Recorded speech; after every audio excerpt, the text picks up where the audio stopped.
All right, so we are recording this the day after Kanye has dropped a apology in a Wall Street Journal, apologizing for his anti-Semitic and anti-Black remarks over the last couple of years, and in part blaming it on his bipolar disorder. So we had Lilly in the studio, who is a therapist, so we wanted to get her thoughts on it.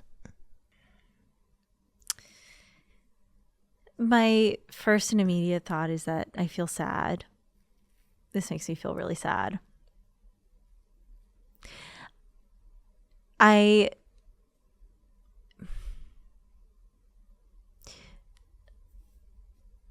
think that I think that Kanye is just like really a tragic figure. I loved your guys' episode on this. Like, I was such a fan of his for such a long time too, and it just feels really sad to me, especially that he is this like public face of bipolar disorder. Because bipolar already, especially bipolar type 1, which is like the kind of bipolar disorder that has like where you have like full manic episodes. You only ever need to have one manic episode in a lifetime to be diagnosed with bipolar type 1, and that diagnosis like stays with you. But of course you can have many of like kind of varying ranges of severity, and like a manic episode is like an emergency. It's a mental health emergency. It's similar to psychosis in many ways. Yeah. And so like what he's saying happened to him like is totally like lines up with many people's experiences of mania. I think it is really tragic that he had clearly so many people around him in his life who went with him. Yeah, enabled it. Who enabled it and who were like, yes, like, let's make those swastika t-shirts. Like, let's release Heil Hitler. And exploited his mental health crisis for their own gain. Yep. And I just think it's also really sad because like he has caused a lot of harm. Yep. And with bipolar, with psychosis, with any sort of mental health condition like that, there is a possibility to cause harm while something is happening. But I hope that the narrative doesn't become like bipolar makes you a bad person. Bipolar makes you anti-Semitic or anti-Semitic, misogynist or exactly. So that's what kind of worries me about this. So yeah, I think that it's I just think it's really sad. Let's do a little bit of a role play. Kanye is your patient, right? Oof. You're meeting him at this point in his life, right? You've read this. How does someone who's caused so much harm, right? And let's say, for the point of this conversation, let's give him a really sort of generous reading that this is very generous. This is not sort of like, I got an album coming out in 3 weeks, a PR play. He's really trying to, change the trajectory that he's been on. How do we move forward now, right? Because like you're saying, this is I believe him. I believe he's bipolar. I believe he's been manic for quite some time. Has bipolar. Yes. I believe he has bipolar. I believe he's been manic. But for me, it feels a little bit at times that Kanye just uses it as an excuse, as like a, get out of jail for free card at moments that are convenient for his career. he'll do a bunch of stuff, make a lot of noise, hurt a lot of people, and say, hey, sorry guys, I have this bipolar that I can't control it, basically. I'm sorry, but then not do anything. And then, a year, 2 years, 3 years from now, we're having the same conversation, right? He apologized. He made that Jonah Hill Instagram post. Oh, I love Jonah Hill. I love Jewish people. And then after that, we got the swastika shirts and we got Hail Hitler, right? So it's like, this is not the first apology we've gotten. So like, how would you advise someone in this position to like, how do we move forward in a way that feels actually productive and acknowledges the harm that he's caused people? I think he needs to be out of the public eye.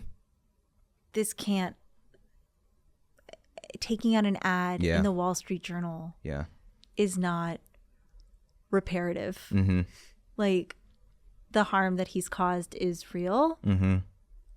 And if he were sitting in front of me and, we would be talking about maybe what are the specifics of like the harms that he's talking about having caused and like to whom, and also talking about like the trauma, capital T, of moral injury, like of knowing that you have caused harm to people. And if that's like really where he's at, then you need to kind of restore a sense of self and identity and like internal resourcing to move through that. But like that cannot happen on the pages of the Wall Street Journal. As you're about to release an album.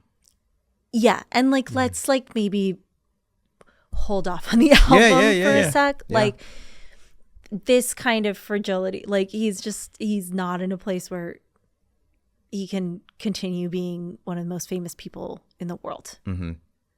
Like bipolar already is like so misunderstood and so stigmatized, so misunderstood and so stigmatized. It just like, it bums me out that like, it does feel like, it's hard to see a world in which this statement, like there's not some other motive for him having made this statement. I think that's the biggest issue.